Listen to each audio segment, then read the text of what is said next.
हम तीसरे पाठ के अनुवाद पद्धति के खंड में 3 अव्ययों का प्रयोग करने जा रहे हैं।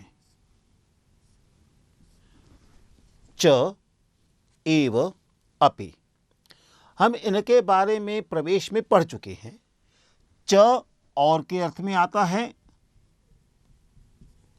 एव ही के अर्थ में आता है और अपि भी के अर्थ में आता है। हम यह जानते हैं कि ये अव्यय हैं। अन्य अव्ययों के साथ ये 3 भी अव्यय हैं। और हम यह भी देख चुके हैं, हम समझ चुके हैं कि अव्यय वे हैं जो समान रहते हैं, जिनके रूप नहीं चला करते हैं। पुरुष, लिंग, विभक्ति आदि की दृष्टि से इनमें परिवर्तन नहीं होता है। हम पहले अव्यय च को लेते हैं। च यहां और के अर्थ में आता है, मैं आपको यह स्पष्ट कर चुका हूं। आइए कुछ उदाहरणों के साथ देखते हैं। राम और कृष्ण। अब यहां राम और कृष्ण, यहां संस्कृत में च के प्रयोग का एक विशिष्ट नियम है कि जब आप जोड़ रहे हैं, जैसे और जोड़ने के अर्थ में आता है, जब जोड़ रहे हैं तो वो सबसे अंत वाले पद के बाद लगता है। अर्थात यहां तो ये बीच में आया है, लेकिन अगर मैं संस्कृत में करूंगा राम और कृष्ण तो बनेगा रामः कृष्णः च। तो यहां च और के जो अर्थ में आ रहा है वह अंतिम पद के बाद में आया है। इस बात को विशेष रूप से हम ध्यान में रखेंगे। और लेते हैं, यहां ये पुल्लिंग के रूप में था, सीता और सावित्री। अब देखिए, यहां था रामः कृष्णः च, ठीक उसी प्रकार से सीता और सावित्री, सीता सावित्री च। यहां च फिर अंत में आ गया है। फिर आगे एक उदाहरण देखते हैं, राम, लक्ष्मण और सीता। अब यहां और राम लक्ष्मण के बाद आया है, साथ में सीता को जोड़ा जा रहा है। जब हम संस्कृत में आएंगे तो पहले तीनों आ जाएंगे, राम लक्ष्मण सीता, रामः लक्ष्मणः सीता च। यहां हमने फिर च को बाद में लिखा है, रामः लक्ष्मणः सीता च। तो इस प्रकार से हम देख रहे हैं कि संस्कृत में च का प्रयोग हम बाद में किया करते हैं। एक बिंदु तो इस ओर हमें ध्यान देना होगा। दूसरा, मान लिया जाए यहां को आ जाए, अर्थात राम और कृष्ण को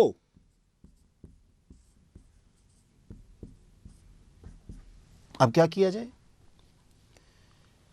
राम और कृष्ण को दिखने को लग रहा है को यहां कृष्ण के साथ है, राम के साथ तो नहीं है। तो ऐसी स्थिति में क्या किया जाएगा? तो यदि कोई कहता है रामः कृष्णम च, तो यह गलत हो जाएगा।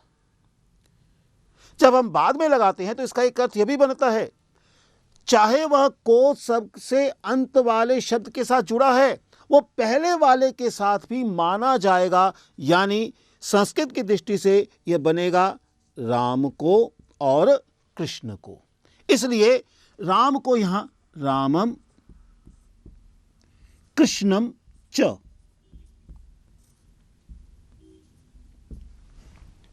फिर ध्यान दीजिएगा, यहां राम और कृष्ण को दिखने को कृष्ण के साथ है, लेकिन यह को केवल कृष्ण के साथ नहीं माना जाएगा, यह राम के साथ भी है। क्योंकि हिंदी की शैली ऐसी है, जिन्हें हम जोड़ रहे हैं और कारक चिन्ह हम सबसे बाद में भी लगाते हैं, तब भी वो कारक चिन्ह सबके साथ माना जाता है। हिंदी में दिखता वो एक के साथ है, राम और कृष्ण ने,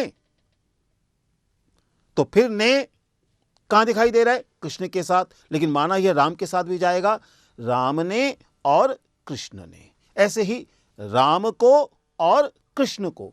इसलिए केवल यह मत मानिएगा कि हम बाद में लगा रहे हैं, हमें यह भी देखना पड़ेगा, जब हिंदी से हम संस्कृत की ओर अनुवाद की तरफ आ रहे हैं तो कारक चिन्ह कहाँ लगा है और उससे पहले सबके साथ वो जुड़ जाएगा, स्थिति पर निर्भर करता है।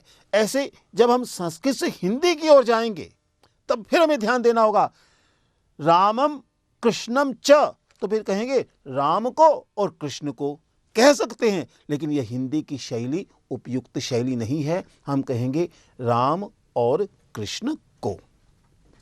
ठीक इसी प्रकार से सीता और सावित्री को सीता सावित्रीम च बन जाएगा यदि को यहां भी आ जाए। तो को केवल सावित्री के साथ नहीं माना जाएगा, तो माना जाएगा सीता को और सावित्री को, तो सीताम सावित्रीम च। ठीक इसी प्रकार से आगे देखिए, राम लक्ष्मण और सीता, मान लिया जाए यहां भी को आ जाए, हिंदी का वाक्य बनेगा राम लक्ष्मण और सीता को। फिर वहां को दिखाई तो सीता के साथ दे रहा है, लेकिन संस्कृत में अनुवाद करते समय ये तीनों के साथ माना जाएगा, राम को, लक्ष्मण को और सीता को। तो वाक्य बनेगा रामम लक्ष्मणम सीताम च। च वही बाद में आएगा, लेकिन विभक्ति चिन्ह सबके साथ रहेगा, जितने भी च से पहले आने वाले हैं जिनका वह संयोग किया जा रहा है। मान लिया जाए यहां होता राम और कृष्ण के द्वारा,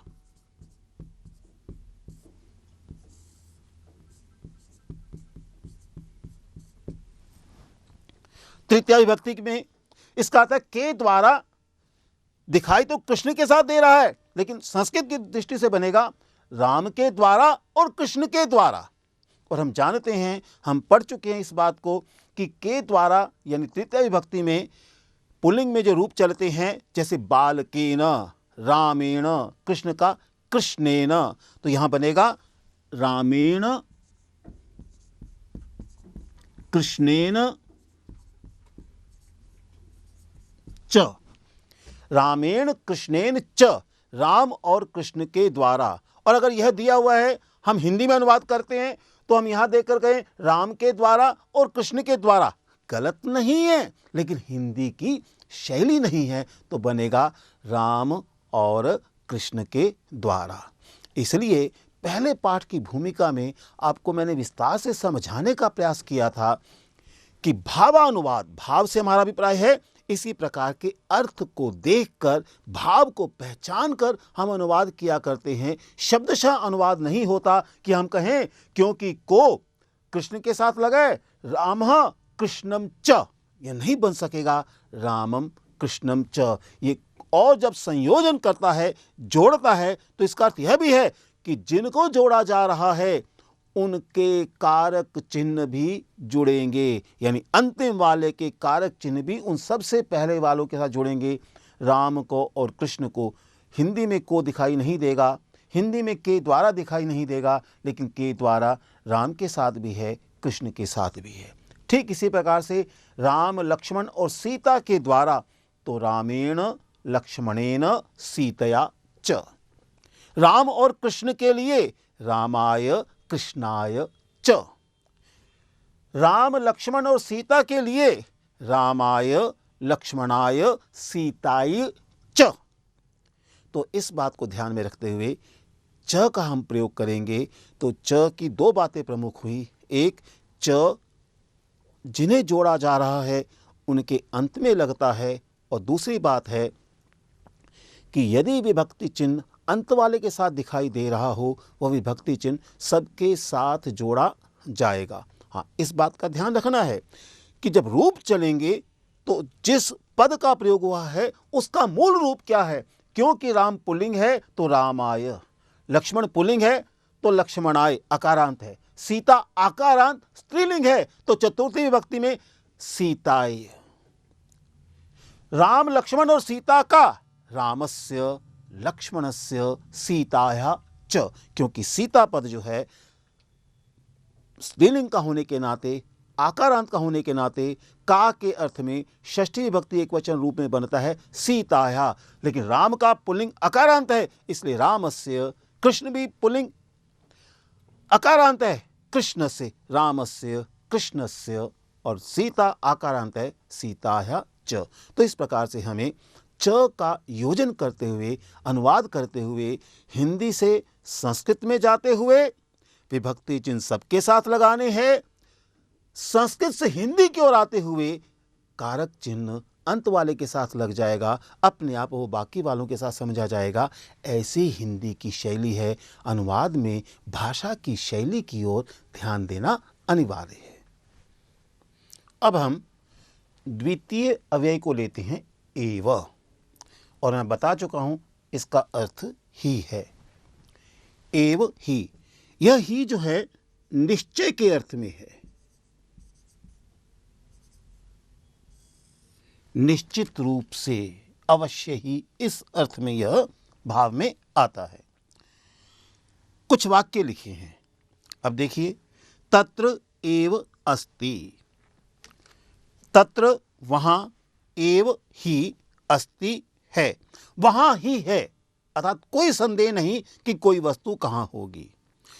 किसी के बारे में कहना हो स तत्र एव अस्ति, वह वहां ही है। सा तत्र एव अस्ति, वह बालिका अथवा महिला वहां ही है, वह वस्तु वहां ही है। तत् वस्तु तत्र एव अस्ति। तो एव जो है निश्चय को बताता है, संदेह को हटाता है। तत्र एव अस्ति। 3 वाक्य यहां दिए हुए हैं, इनकी ओर ध्यान बड़ा मजेदार बनेगा। कहां बल देता है भाई, कहां बल देता है, कहां निश्चितता का भाव बताता है? तो हमें लगेगा जिसके पीछे यह लगा हुआ है, यानी एव यहां तत्व के बाद आ रहा है तो वहां ही है, कहीं और नहीं, वहां ही है। अब इन तीनों वाक्यों में इसका स्थान परिवर्तित हुआ है। जैसे रामः एव नगरम गच्छति, रामः, राम, एव ही, नगरम, नगर को जाता है। राम ही नगर को जाता है, यहां को नहीं भी लगाएंगे हिंदी में तो चलेगा, यानी राम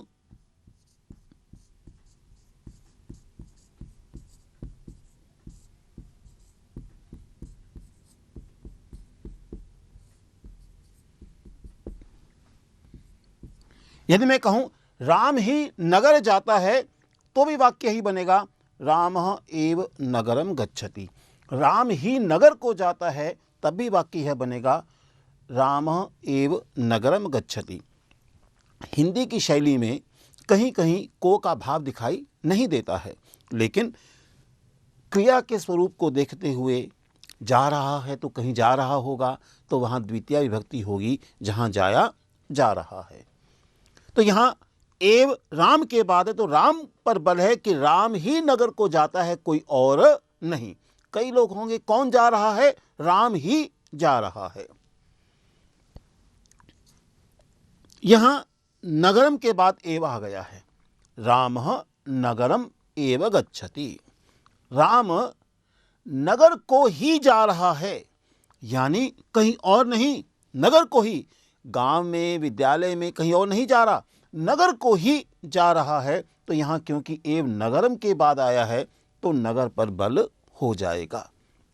गच्छति जाता है। यहां एक बात आप देख सकते हैं, यहां मैंने अनुस्वार का प्रयोग किया था, यहां भी अनुस्वार का उपयोग है, लेकिन यहां म का उपयोग है। क्यों भाई?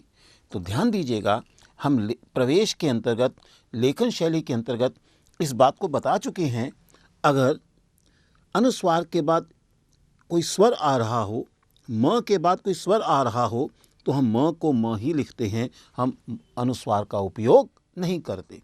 इसलिए रामः नगरम एव गच्छति, राम नगर को ही जाता है। राम, रामः नगरम गच्छति एव, राम नगर को जाता ही है, अर्थात गच्छति पर ही बल है कि वो जाता है, जा रहा ही है, यानी कुछ और कार्य नहीं कर रहा है। इस तरह से एव बल के लिए आया, लेकिन जिसके पश्चात है उस पर बल दिया जा रहा है। आपकी पुस्तक में कुछ और वाक्य भी लिखे हुए हैं, हम उन्हें भी एक बार पढ़ते हैं। वाक्य देखिए नीचे दिए हुए हैं, वह आता ही है, वह सह आता आगच्छति, ही है, ही एव, सह आगच्छति एव। आप यहाँ सोच सकते हैं है के लिए क्या लगाया है, तो हम देख चुके हैं कि संस्कृत में है का भाव क्रिया के रूप में छिपा हुआ होता है। आगच्छति का अर्थ है आता है, अतः वह आता ही है। यहां आप देखेंगे आता और है के बीच में ही आ गया है, तो आप सोच सकते हैं कि भाई ही तो बीच में आया, हमने अंत में लगाया। तो संस्कृत की शैली यही है कि पहले क्रिया का रूप संपूर्ण आ गया, उसके बाद लगाया। हाँ, हिंदी में अनुवाद करते हुए बनेगा वह आता ही है अथवा वह आता है ही, ऐसा भी कर सकते हैं, लेकिन अच्छा अर्थ बनेगा वह आता ही है। मैं निश्चय ही सुनूंगा, मैं अहम, सुनूंगा श्रोष्यामि। हम रूप पढ़ चुके हैं प्रवेश में, श्रु धातु का लिरिट लकार में श्रोष्यामि उत्तम पुरुष एक वचन का रूप है। निश्चय ही, अब इसके लिए एव आ गया, तो निश्चय शब्द के लिए अलग से कुछ भी लिखने की आवश्यकता नहीं होगी। हम लिख भी सकते हैं निश्चयेन, निश्चित रूपेण कह सकते हैं, लेकिन इसका भाव वही है, अहम श्रोष्यामि एव, मैं निश्चित रूप से निश्चय ही सुनूंगा। वे आएंगे ही, ते आगमिष्यन्ति एव, वे प्रथम पुरुष बहुवचन का है, पुल्लिंग में है, आएंगे, आगमिष्यन्ति लिट लकार यानी भविष्यत काल का है, तो उसमें लिट लकार के रूप का प्रयोग हुआ है और वह ते के साथ दोनों का अन्वय बन गया है और ही के लिए एव आ गया है। ते आगमिष्यन्ति एव, वह आई ही, सा आगतवती एव। हम दूसरे पाठ के अनुवाद पद्धति के अंतर्गत आगतवती का रूप पढ़ चुके हैं। वह निश्चय से गिर ही गया, वह निश्चय से तत्पतितम एव। यहां कोई वस्तु है, नपुंसकलिंग, पता नहीं इसलिए नपुंसकलिंग आ गया है। हम पुल्लिंग में भी आ सकता था, यह सह पतितः एव, वह गिर गया ही था, इस रूप में भी आ सकता है।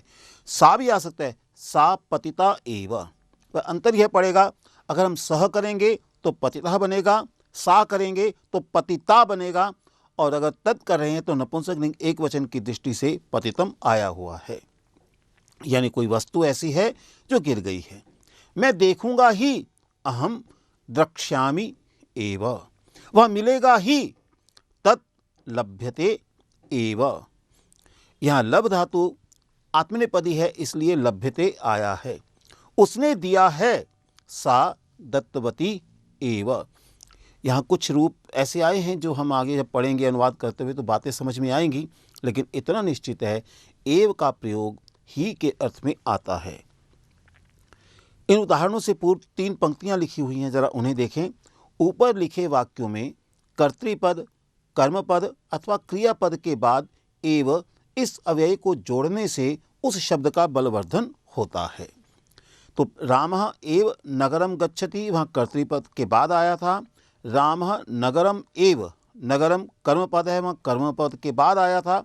रामः नगरम गच्छति एव, गच्छति क्रियापद है, उसके बाद आया था। इसलिए रामः एव राम पर बल था, नगरम एव नगर पर बल था, गच्छति एव जाता है, इस प्रकार से उस पर बल दिया गया है गच्छति पर, कि जाने के बारे में कोई संदेह नहीं था। इस तरह से एव निश्चय के अर्थ में आता है, जिसके बाद लगा हो उस पर बल देने की बात इसमें की जाती है। और यदि एव आ गया है तो निश्चित रूप से इस अर्थ में किसी अतिरिक्त शब्द की आवश्यकता नहीं होगी। अब हम तीसरे अव्यय के बारे में जानेंगे, अपि भी। अपि भी, और इसका उपयोग भी के अर्थ में होता है, ये तो स्पष्ट है, जिससे यह भी अर्थ निकलता है कि कुछ और भी हो सकता है।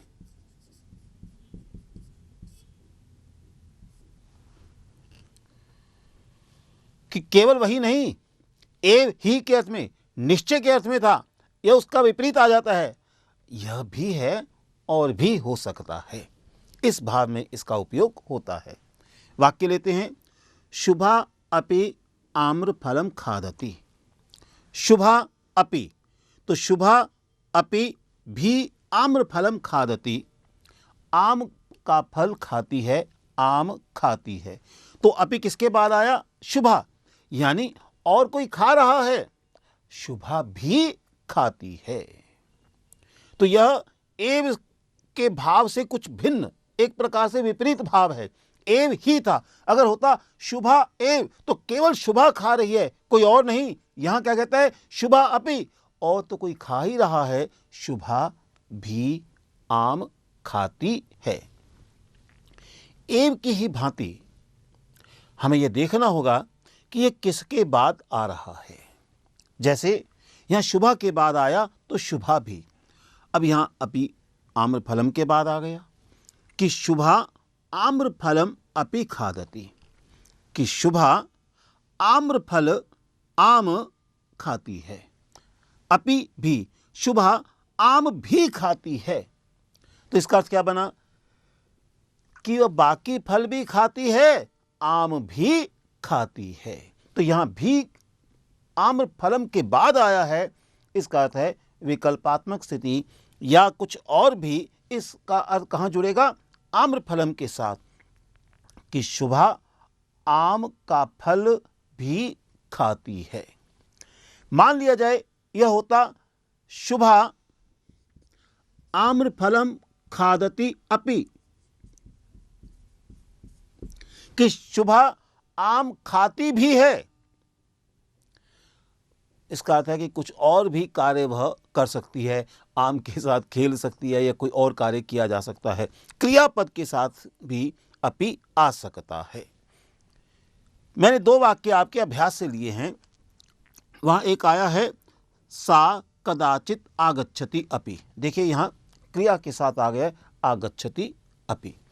सा वह, कदाचित कभी, आगच्छति अपि आता भी है, नहीं भी आता, यह भाव भी आता है, आता भी है, नहीं भी आता, यानी फिर इसने एक और विकल्प छोड़ दिया है, जाता भी है। हम इस प्रकार से रूप में भी कहीं ले सकते हैं, कोई और कार्य भी कर सकता है। त्वया सह अहम अपि आगच्छामि, त्वया सह तुम्हारे साथ, और क्योंकि यहां सह है, संस्कृत में आप जान चुके हैं सह के योग में तृतीया विभक्ति लगती है, तो त्वम के स्थान पर युष्मत जो है उसके तृतीया विभक्ति एक वचन में बना त्वया। तुम्हारे साथ अहम अपि आगच्छामि, मैं भी आता हूं, यानी कोई और तो आ ही रहा है, मैं भी आता हूं। तो त्वया सह अहम अपि आगच्छामि, तुम्हारे साथ मैं भी आता हूं।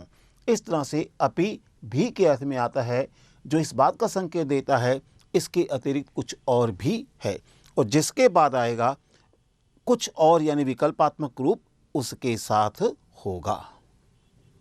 अब हम इन तीनों अव्यय प्रयोगों के संदर्भ में दिए गए अभ्यास को करते हैं। पहला प्रश्न हिंदी में अनुवाद करने से जुड़ा हुआ है। इसमें 10 वाक्य हैं और नीचे कुछ शब्दों के अर्थ भी दिए गए हैं। हम एक एक वाक्य को लेते हैं, जहां आवश्यकता पड़ेगी मैं उसका स्पष्टीकरण दूंगा। ब्रह्मदेवम विष्णुम शिवम च ध्यायत, ये च से संबद्ध है। ध्यायत, ध्यायत ध्यान करो। ब्रह्मदेव विष्णु और शिव को ध्याओ, अथवा ब्रह्मदेव विष्णु और शिव का ध्यान करो, ऐसा भी हम हिंदी में लिख सकते हैं भाव की दृष्टि से। यहां आप देखेंगे क्योंकि च बाद में आ रहा है, 3 है, ब्रह्मदेव विष्णु शिव, लेकिन अगर ब्रह्मदेवम विष्णु शिवम जब लिखा है तो को के अर्थ में है, तो तीनों के साथ द्वितीय विभक्ति एक वचन लगाया है, ब्रह्मदेवम विष्णु शिवम च, तो कर्म यहां बन गया है। तो ध्यायत ध्याओ, ब्रह्मदेव, विष्णु और शिव को हिंदी करते हुए को केवल शिव के साथ आएगा।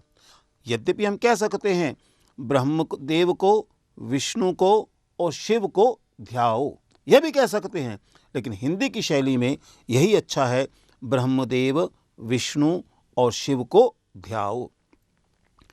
कैलासे देवः गंधर्वः च निवसन्ति, सरल है, कैलाश पर देव और गंधर्व रहते हैं।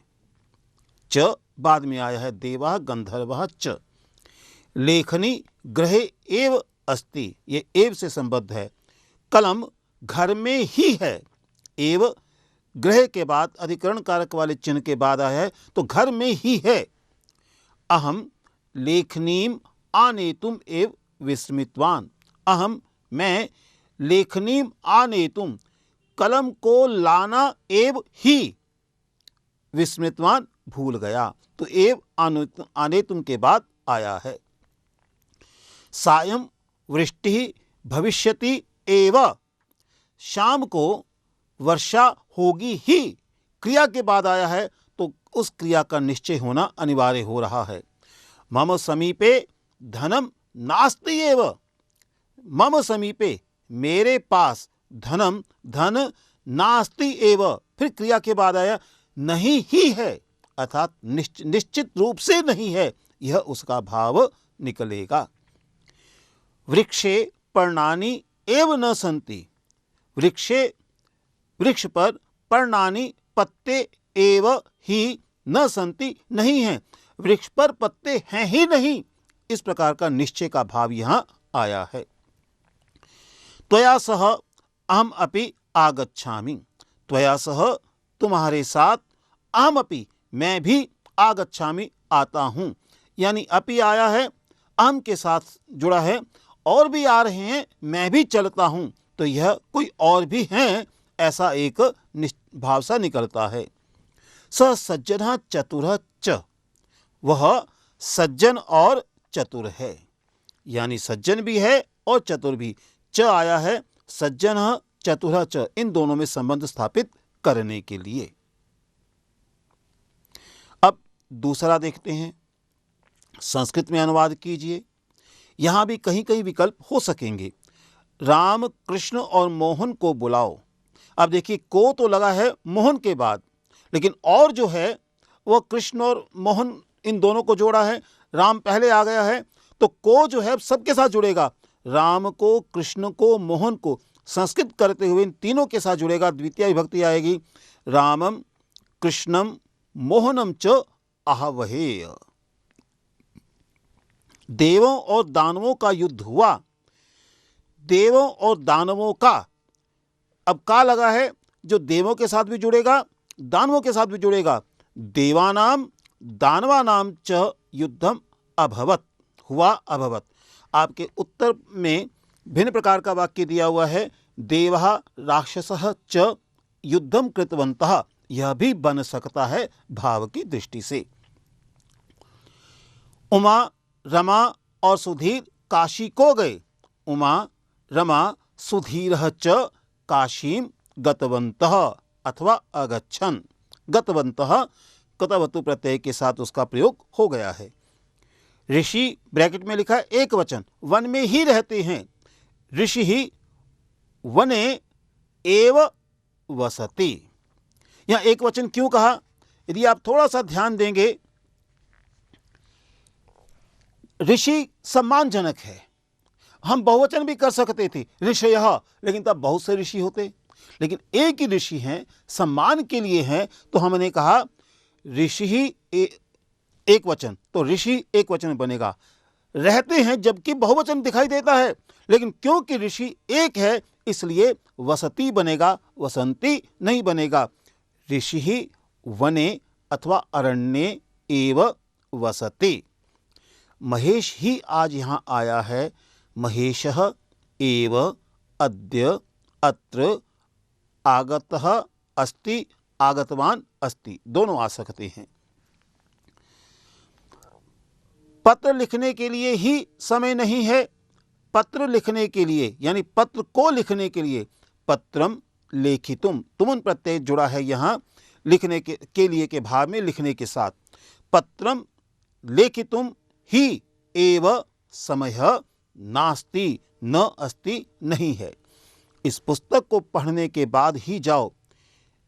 इदम पुस्तकम, अब देखिए पुस्तक के बाद को लगा है क्योंकि इसका सर्वनाम है तो को वहां भी माना जाएगा। इदम पुस्तकम नपुंसकलिंग एक वचन है तो इदम भी नपुंसकलिंग एक वचन बन जाएगा, विभक्ति द्वितीय है। इदम पुस्तकम पढ़ने के बाद, पठित्वा पढ़ने के बाद के भाव में आ जाएगा एव जाओ।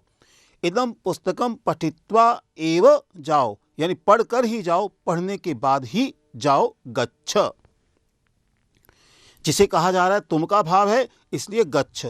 अगर भवान कर दें भवान इदम पुस्तकम पठित्वा तो फिर गच्छतु का भाव आएगा। तुम भी मेरे साथ आओ, त्वम अपि मया सह, मेरे साथ, सह के योग में तृतीय है, मया सह आगच्छ। जैसे वह कमा रहा है वैसे ही वह व्यय भी करता है। यथा सह संपादयति तथा एव व्ययी करोति अपि। अधिकारी गांव को भी आता है, अधिकारी ग्रामम अपि आगच्छति। इस प्रकार से आप इसका अनुवाद कर सकते हैं। नवे वाक्य में थोड़ा सा यथा नहीं लगाएंगे तब भी चलेगा। वह कमा रहा है संपादयति, यथा सह संपादयति, वैसे ही तथा एव अथवा तथैव व्यय भी करता है, तो व्यय करता है में व्ययी करोति इतना आ गया तो भी उसके बाद लगाया अपि।